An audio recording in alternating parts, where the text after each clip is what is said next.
Mesdames et messieurs, bonsoir.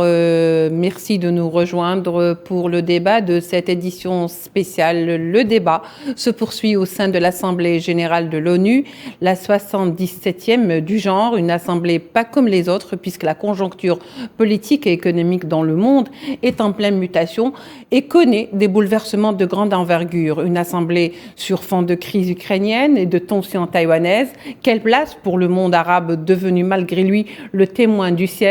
Serait-il ou sera-t-il de la partie lorsque l'échiquier mondial se partagera les rôles? Sera-t-il acteur de son destin lorsque les dictats tomberont? Sera-t-il acteur ou actant? Et surtout, quelle place pour la Palestine et quelles attentes? Pour répondre à nos questions, nous aurons le plaisir ce soir d'accueillir parmi nous Monsieur Charles Saint-Pro, géopolitologue français par téléphone. Il sera également avec nous Monsieur plutôt Gilles Devers, maître Gilles Devers, avocat au barreau de Lyon. Il est également fervent défenseur de la cause palestinienne. Nous aurons également avec nous M. Amjad Chihab par Skype depuis Al-Quds. Il est professeur à l'université de Sciences Po et président de l'Académie Al-Maqdisi. Messieurs, bonsoir et merci de nous rejoindre. Et pour commencer, justement, avec vous, Monsieur Amjad Chihab, la 77e Assemblée générale de l'ONU se présente sur fond de crise en Ukraine et le monde ne s'est jamais aussi mal porté. Quelle portée auront les débats sur les jours à venir, Monsieur Amjad Chihab? Bonsoir, merci de m'avoir invité et merci à téléspectateurs et surtout à vos invités. Et malheureusement, après 77 ans de la création des Nations Unies, et on voit aujourd'hui les Nations Unies comme une société paralysée, impuissante, incapable de résoudre des problèmes. On voit inégalité surtout sur certaines crises. On voit un monde en crise, surtout après l'affaire Russie-Ukraine.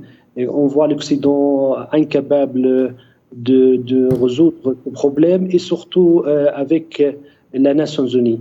On voit un axe aujourd'hui de Chine-Russe d'un côté et les Occidentaux de l'autre côté. On voit un système qui a besoin de réformes, un système qui n'est pas basé sur inégalité sur le monde. On voit une absence de représentants de l'Afrique qui contient aujourd'hui 1,4 milliard d'habitants. On voit une absence aussi de représentants du monde islamique, un représentant du monde arabe et un représentant de l'Amérique du Sud dans ce système qui donne le droit à un grand pays qui est le vainqueur de la Deuxième Guerre mondiale il y a 77 ans.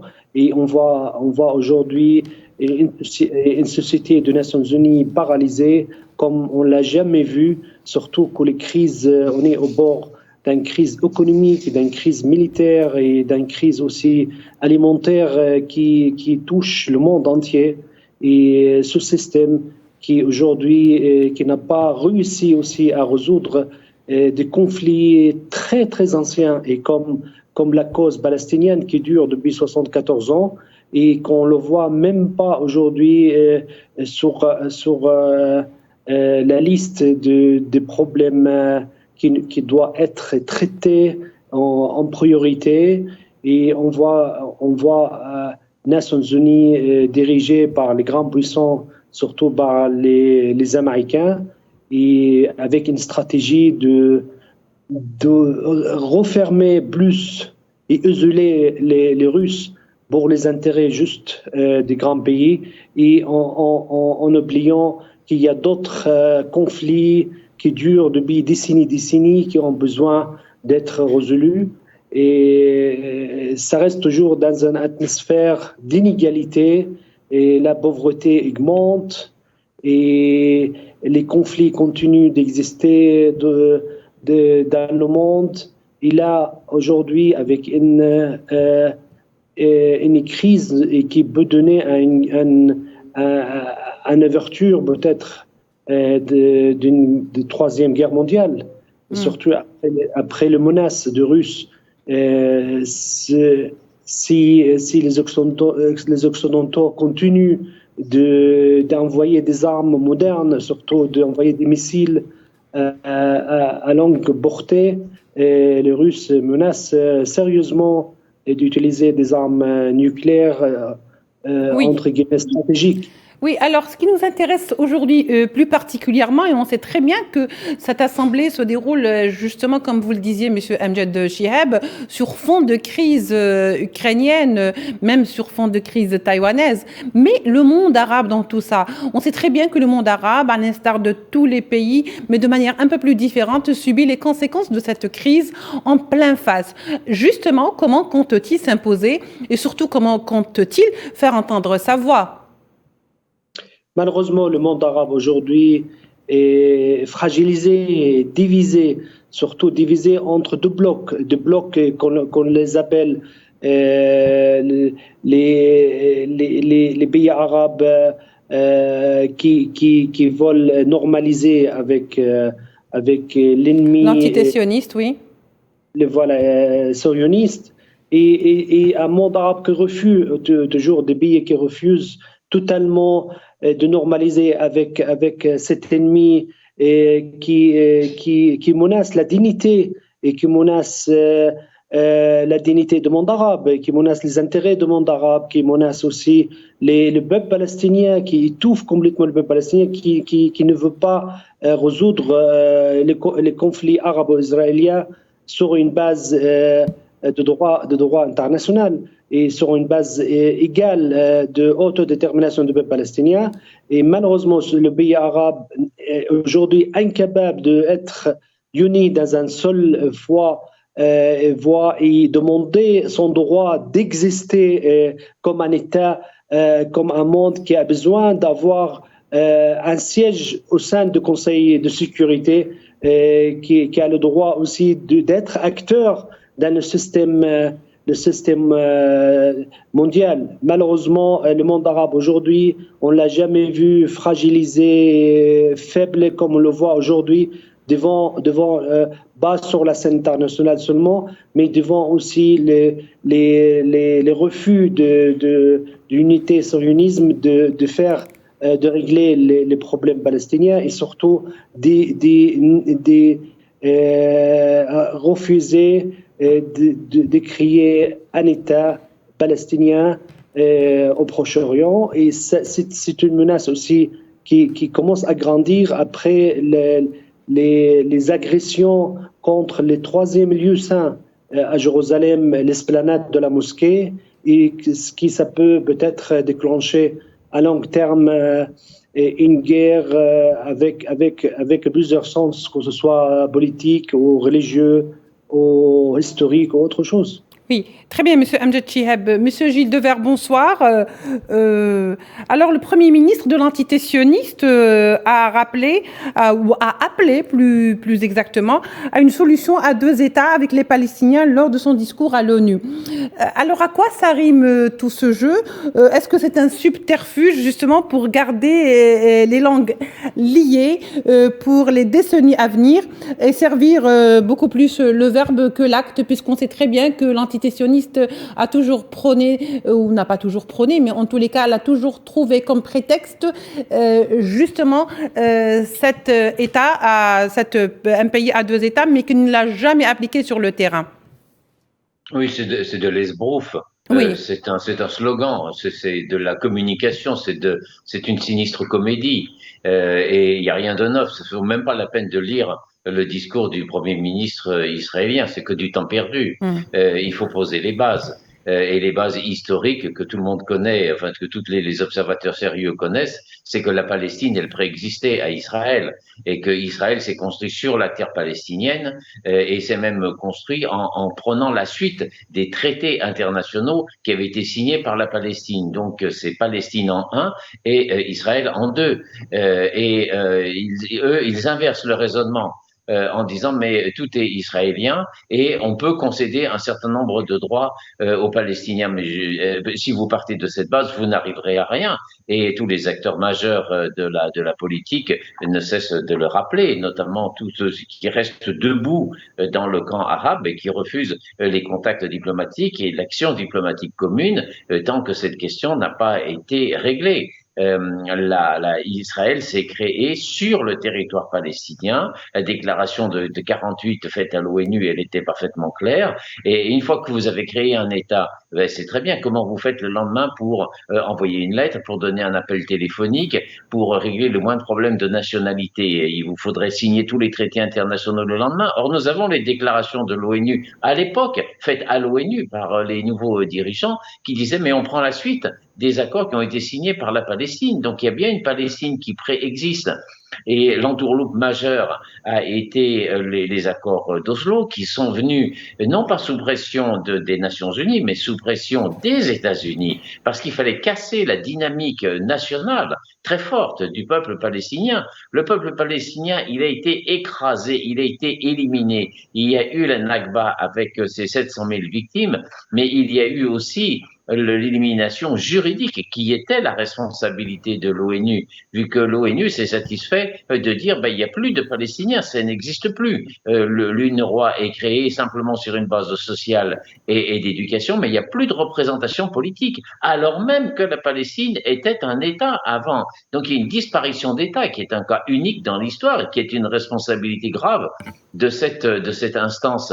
Et comment est-ce qu'on en est sorti? On en est sorti par la résistance et par la lutte armée. Il ne faut pas raconter d'histoire. Il faut dire les choses telles qu'elles sont. À partir de 68-69, à partir de l'action de ce qui était alors le Fatah, un grand mouvement de résistance qui prenait la résistance armée comme seule solution, vu que c'était une résistance à l'occupation militaire, il y a eu des progrès très nets en quelques années et qui ont fait que l'ONU, à ce moment-là, rattrape son retard et dit oui, il y a un peuple palestinien en 72, 73, 74, et ce peuple palestinien, on doit lui reconnaître une place. Donc ils y sont obligés, parce que la lutte armée, elle a produit ce résultat, la résistance massive du peuple, depuis les camps, depuis Gaza, depuis la Cisjordanie, depuis Jérusalem.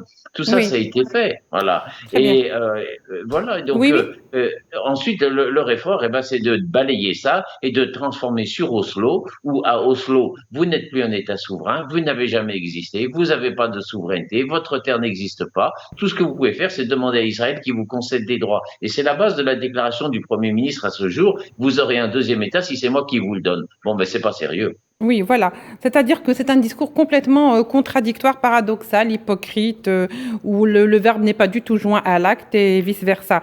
Monsieur Charles Saint-Pro, merci de nous rejoindre. Oui, alors, disons, à la lumière de ces 77e assemblées ou débats de l'Assemblée générale de l'ONU, quelle place réserve-t-on à la Palestine? Est-ce qu'aujourd'hui, on compte justement offrir une place de taille à un État palestinien, comme il se doit, et non pas comme membres observateurs ou bien membres non observateurs? Vous savez, il faut distinguer l'Assemblée générale où les Palestiniens auraient peut-être la majorité du Conseil de sécurité. Le Conseil de sécurité, il est tenu par les Américains et par les grandes puissances qui ont le droit de veto. Et jamais les Américains n'accepteront que les Palestiniens soient assis à une table de négociation sur un pied d'égalité avec Israël. Je crois qu'il faut être clair sur ce point. Par ailleurs, j'entendais votre collaborateur ou le monsieur qui m'a précédé. Monsieur Gilles Devers, voilà. Maître Gilles Devers. Eh bien, il faut quand même reconnaître une chose, c'est que les Palestiniens étaient forts du temps du président Saddam Hussein, parce qu'il y avait l'Irak. Et l'Irak a été détruit par les États-Unis au profit d'Israël. Et je pense que c'est là le grand crime qu'ont commis les États-Unis, parce qu'on voit que ils ont mis en place un régime qui est corrompu et qui est dictatorial et qui, de toute façon, est sectariste et sectaire. Donc, je pense qu'il faut être conscient que les Palestiniens ont beaucoup souffert de la disparition de Saddam Hussein. Et j'étais un ami de Yasser Arafat et de Saddam Hussein, justement. Et Yasser Arafat me disait toujours, heureusement qu'il y a l'Irak, parce que sans l'Irak, nous serions moins que rien. Aujourd'hui, les Palestiniens sont moins que rien. Oui. Enfin, disons que pour l'instant, il y a de la contradiction entre les déclarations dans les débats au sein de l'ONU et bien sûr la réalité des choses, surtout du côté de l'entité sioniste qui n'a pas encore justement décoléré contre les Palestiniens en faisant encore, pas plus tard qu'hier, donc des arrestations au sein de la population palestinienne, sans parler des exactions, des spoliations. Mais l'entité sioniste a le monde entier pour elle. Oui, voilà. Le problème, c'est ça. Enfin, elle a tout le bloc occidental, c'est-à-dire cet Occident qui est totalement américanisé. On le voit bien avec l'affaire d'Ukraine. L'Occident suit comme un toutou la décision des Américains, qui se fichent d'ailleurs comme d'une guigne de l'Ukraine, de l'Europe, et qui n'ont qu'une prétention, c'est d'abattre la Russie. Je pense que il faut en être conscient, et donc je pense que pour ce qui concerne l'Occident, il n'y a rien à attendre de l'Occident, parce que il n'y a rien à attendre des États-Unis. Le jour où les États-Unis changeront d'avis, peut-être qu'on pourra changer d'avis, mais actuellement, il n'y a rien à en attendre. Oui. Il nous manque un général de Gaulle. Nous avons des nains, nous avons hélas des nains qui nous gouvernent, que ce soit M. Macron, que ce soit l'Allemand, que ce soit l'Italien, que ce soit n'importe qui. Et je pense que ça, c'est un vrai problème. Oui, très bien, Monsieur Charles Saint-Pro. Je reviens vers vous, Monsieur Amjad Chihab. Comme je le disais donc à mes invités, que faut-il attendre, ou faut-il vraiment attendre quelque chose aujourd'hui pour que la place de la Palestine soit préservée comme un État à part entière au sein de l'Assemblée générale de l'ONU? Je pense que les Palestiniens, ils ont demandé avant, ils vont demander peut-être par la voix du président palestinien demain, un siège à part entière, que la Palestine devient un membre permanent à part entière. Mais sur le terrain, il y a autre chose. Israël, il a complètement détruit tout espoir de créer un État palestinien. Le projet d'un État palestinien est complètement avorté. Oui. Sur le plan juridique, l'autorité palestinienne ne contrôle rien sur le terrain. Et l'armée israélienne, il contrôle complètement la Cisjordanie. Sur la terre, selon les conditions juridiques, la terre, on a un territoire décontinué, on a un territoire morcelé, on a un territoire qui n'a pas de continuité territoriale. Il y a plus de 600 barrages militaires israéliens dans les territoires de Cisjordanie qui normalement doit créer l'État palestinien. Oui. Et là, on voit même une population morcelée aussi. L'autorité ne contrôle ni la population ni la terre. Oui. Et il y a un projet colonial. Le projet colonial, entre guillemets, on peut dire, dans une phrase, on peut résumer tout ça. Israël cherche, peut-être par le discours de son Premier ministre demain, pour vendre des illusions afin de gagner du temps, afin de finir le projet sur le terrain, pour finir toutes les constructions de colonies sur le terrain, pour finir complètement tout espoir de créer un État palestinien. Et l'Occident, il est trop hypocrite dans ce projet qu'en demandant créer un État palestinien viable.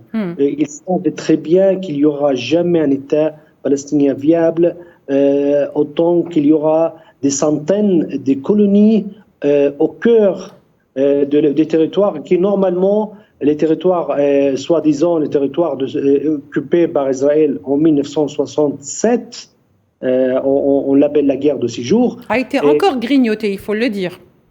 Tout à fait, complètement tout à fait. Et sur le plan politique aussi, il n'y a pas d'économie, il n'y a pas de décision politique souveraine, et il n'y a pas de monnaie, il n'y en a pas d'une armée. On sait très bien qu'il y a des services de sécurité, malheureusement, dans un système inégal qui était produit par les accords d'Oslo, et pour servir juste les colonies, protéger les colonies et donner des coopérations donner des informations dans le système de coopération sécuritaire.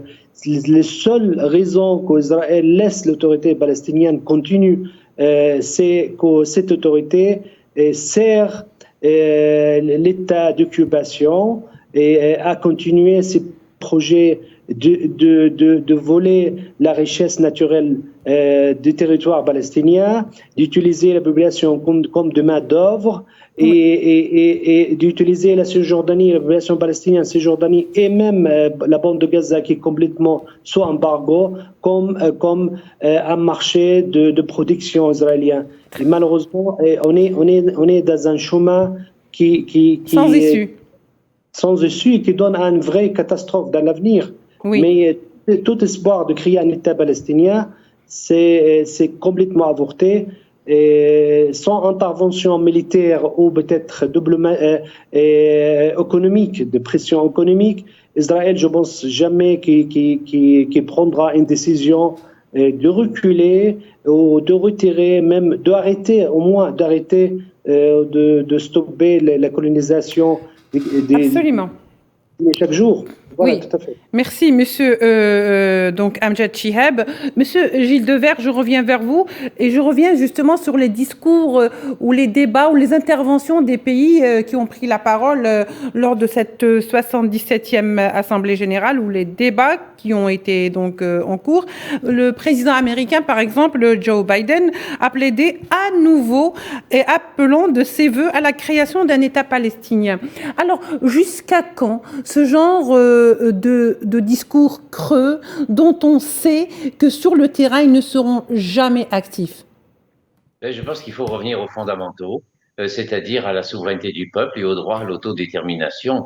Il faut aussi revenir fondamentalement à l'ONU, parce que c'est vrai que si le spectacle de l'Assemblée générale et surtout du Conseil de sécurité actuellement est pitoyable, on voit très bien aussi qu'il y a de la part des grandes puissances, et en particulier du monde occidental, une volonté de ringardiser, si je peux utiliser ce mot, l'ONU, pour remplacer par le domaine de l'argent, par la domination par l'argent, la domination par les armes. Donc l'ONU reste un lieu qu'il faut privilégier et défendre, mais en revenant à la source, c'est-à-dire quels sont les peuples. Et vis-à-vis de cette question palestinienne, pour moi, il y a un critère qui est très très simple, c'est le jour où ça changera, le jour où l'autorité palestinienne va rompre avec les accords d'Oslo, laissera tomber cette autorité palestinienne qui n'a aucun statut international et qui n'a d'avenir que si elle se place en obtenant des droits que lui concéderait Israël. C'est-à-dire que poser les termes de l'autorité palestinienne, poser les termes d'Oslo, c'est l'échec. Donc il faut revenir à la notion du peuple, il faut revenir à la notion de souveraineté, il faut abandonner les accords d'Oslo, il faut revenir par la résistance. L'occupation crée la résistance. Tout ça, c'est l'histoire des peuples. Regardez l'histoire des peuples africains, regardez toute l'histoire des mouvements de libération nationale. Si la Palestine, elle peut se ressourcer, c'est à partir de sa base, de sa réalité, de son histoire. Les Palestiniens, ils ne sont pas venus là comme cela, ils y sont parce qu'ils préexistaient. Et dans la situation actuelle, bon, voilà ce que je pourrais dire. Le signal, c'est est-ce qu'on casse les accords d'Oslo ou non? Tant que c'est pas cassé, on reste dans une logique de domination et donc c'est sans issue. Voilà. Ensuite, il y a une part qui est à faire.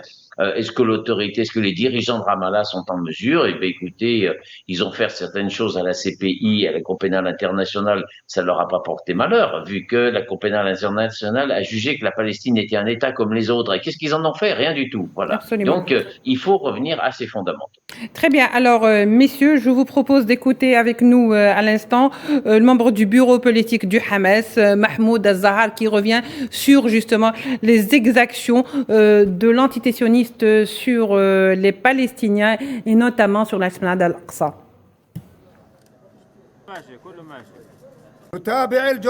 Nous avons été témoins des graves crimes et violations sionistes contre la mosquée d'Al-Aqsa et les préparatifs des groupes sionistes pour la prochaine saison des prétendues fêtes juives, où ils prennent d'assaut et profanent la mosquée d'Al-Aqsa pour y pratiquer des rituels juifs. La poursuite de l'agression sioniste et de sa brutalité contre les sanctuaires sacrés sera à l'origine d'une bataille majeure qui se terminera par la fin de l'occupation.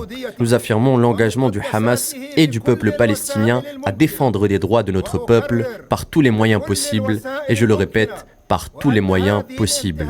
Ces violations ne passeront pas et nous mettons en garde contre la récurrence de l'escalade de ces crimes sionistes contre Al-Quds et la mosquée d'Al-Aqsa.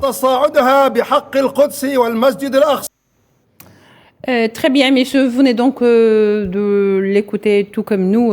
C'était Mahmoud Az-Zahar qui revenait justement ou qui dénonçait les profanations de l'esplanade d'Al-Aqsa, de la mosquée d'Al-Aqsa, dont le seul rituel apparemment depuis quelques mois, c'est justement ces violations et ces profanations du colon sioniste.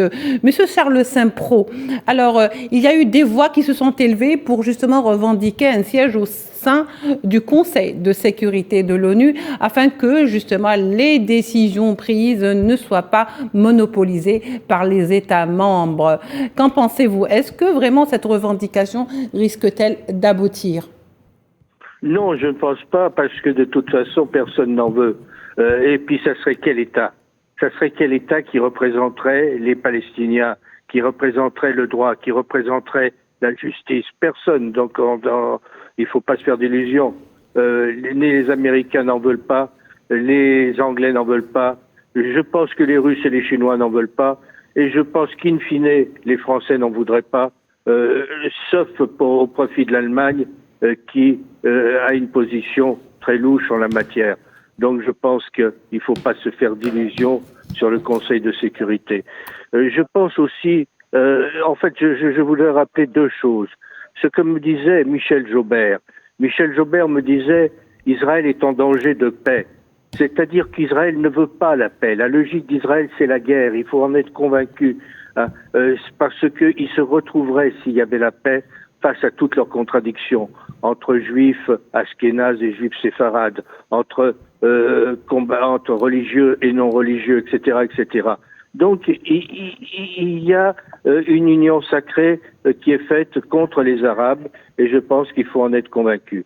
Et la deuxième chose, c'est que il faut quand même aussi être convaincu qu'Arafat me disait aussi que Hamas a été créé par Israël, avec le soutien de puissances comme les États-Unis, comme les Anglo-Saxons. À l'époque, Arafat et le Fatah était le danger pour Israël. Aujourd'hui, le Fatah est un excellent repoussoir pour Israël, et je pense qu'il faut en être convaincu. Il faut se poser des questions sur la création du Hamas. Très bien, monsieur Charles Saint-Pro. Il n'empêche que le régime de M. Abbas est totalement corrompu et indigne, et que cet homme qui a plus de 80 ans, 84 ans je crois, est incapable de gouverner, ça c'est clair. Merci beaucoup monsieur Charles Saint-Pro. Effectivement que l'entité sioniste joue énormément sur les divisions, qu'elle contribue justement à élargir et parfois même à créer de toutes pièces. Monsieur Gilles Devers, il ne nous reste pas beaucoup de temps, donc je vous donnerai juste le mot de la fin avant de passer à monsieur Chihab Amjad. Ben écoutez, le mot de la fin, ce sera une pensée pour les Palestiniens et le fait que s'il y avait un message pour moi, ça serait de leur dire comptez sur vous. Vous avez encore quelques amis, vous avez beaucoup de solidarité dans le monde, mais la base, elle est d'abord entre vous. Et effectivement, l'état du gouvernement de la Palestine actuellement est absolument catastrophique. Donc il y a un renforcement, il y a une unité qui est à trouver. Il faut des élections, il faut je ne sais quoi. C'est pas de dire aux Palestiniens ce qu'il faut faire, mais il faut recréer un cœur palestinien à partir duquel on va recréer les liens avec la population. La population, elle fait comme elle peut. Les organes perdent tous de l'importance. Donc le peuple, il est là. Il faut qu'il trouve ses instances et qu'il puisse se restaurer sur la place internationale. Alors, en l'état actuel, la parole des dirigeants palestiniens, qu'on écoutera avec beaucoup d'attention, elle n'a plus de crédibilité, hélas, dans les territoires. Merci beaucoup, monsieur Maître Gilles Devers. Monsieur Amjad Chihab, vous souhaitez peut-être conclure, mais ma question serait adressée à vous, mais vraiment brièvement. Selon vous, est-ce que l'ONU aujourd'hui est en train de perpétuer l'ordre établi ou cherche-t-elle réellement à aller vers le changement? Monsieur Amjad? Malheureusement, je pense pas. Malheureusement, il cherche juste à faire gagner la guerre contre la Russie. ils ont fait la pression sur l'Assemblée générale pour avoir la majorité. Sans plus de 140 pays, ils ont voté contre l'invasion de l'armée russe contre l'Ukraine. Ils sont concentrés juste sur cette crise. Je ne pense pas qu'il y aura beaucoup de mouvements. Comme l'a dit votre invité tout à l'heure, il n'y a aucune volonté de membres du Conseil, le 5, de changer, de faire entrer d'autres pays importants. Merci, monsieur. Oui, merci, monsieur Amjad. Je crois que l'idée est bien passée. Monsieur, je vous remercie d'avoir participé à cette émission. Monsieur Amjad Chihab, vous étiez avec nous à partir d'Al-Quds. Vous êtes professeur à l'université. Monsieur Gilles Devers, vous êtes avocat au barreau de Lyon et fervent défenseur des causes sahraouies et palestiniennes. Monsieur Charles Saint-Pro, vous étiez avec nous aussi de Paris. Vous êtes géopolitologue français. Mesdames et messieurs, merci de nous avoir suivis. Au revoir.